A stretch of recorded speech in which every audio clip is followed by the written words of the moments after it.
வணக்கம் மக்களே. இப்போ தமிழ்நாட்டில் பார்த்திங்கன்னா அரசியலில் பல குளறுபடிகள் நடந்து கொண்டு இருக்கிறது. இப்போ என்ன சொல்லிட்டாங்கன்னா, விஜயோட மனைவி விவாகரத்து கேட்டு செங்கல்பட்டு நீதிமன்றத்தில் வழக்கு தொடர்ந்துருக்காங்க.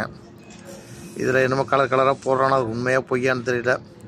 இதோ சினிமா நடிகை வச்சுருக்காங்க, அதனால தான் அவங்க வாழ்க்கையில் பிரிவினை வந்துட்டுன்னு. எதை நம்புறது எதை நம்பக்கூடாதுன்னு தெரியல. ஆனால் கண்ட நடிகை பேரையும் போடுறாங்க. ஆனால் சரி வர அது உறுதிப்படுத்தலை, அவ்வளோதான். சரிங்களா? இதெல்லாம் அரசியல் காழ்ப்புணர்ச்சி. ஒருத்தன் வளர்ந்து வரானா அவனை எப்படி கெடுக்கலாம், பொம்பளை மேட்டரை தூக்கி கொண்டு போட்டால் தான் அவன் பேர் அசிங்கமாகவும் கெட்டு போவோம் அப்படிங்கிற ஒரு எண்ணம் உண்டு. சரிங்களா? அப்புறம் எடப்பாடியை பிடிச்சி ஓபிஎஸ் எடுத்துங்க. இவ்வளோ பெரிய ஆளாக இருந்தார். தமிழ்நாட்டில் 2-3 முறை முதலமைச்சர் பதவி வகித்தவர். என்ன அவர் பாருங்கள், அவர் தனியாக ஒரு கட்சி ஆரம்பிச்சிருந்தா கூட பரவாயில்ல.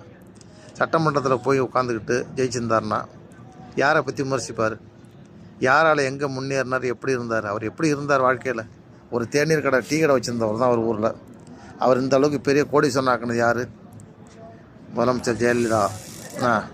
ஜெயலலிதா இல்லைனாக்கா ஓபிஎஸ் இருக்கிற இடமே தெரியாது. அவர் அதே ஊரில் ஒரு டீ கடையோ ஹோட்டலை வச்சுக்கிட்டு இருந்திருப்பார். பல கோடி ரூபா இருக்குது. இப்போ என்ன நினைக்கிறாங்கன்னா, மானம்லாம் ஒன்றும் கிடையாது. இப்போ காசு, பணம், சொத்து, சுகம் இது இருந்தால் போதும். அப்படி தான். என்னத்த சொல்கிறது போங்க. நாட்டில் அரசியல்லாம் சிரிப்பாக சிரிக்குது, அசிங்கமாக இருக்குது.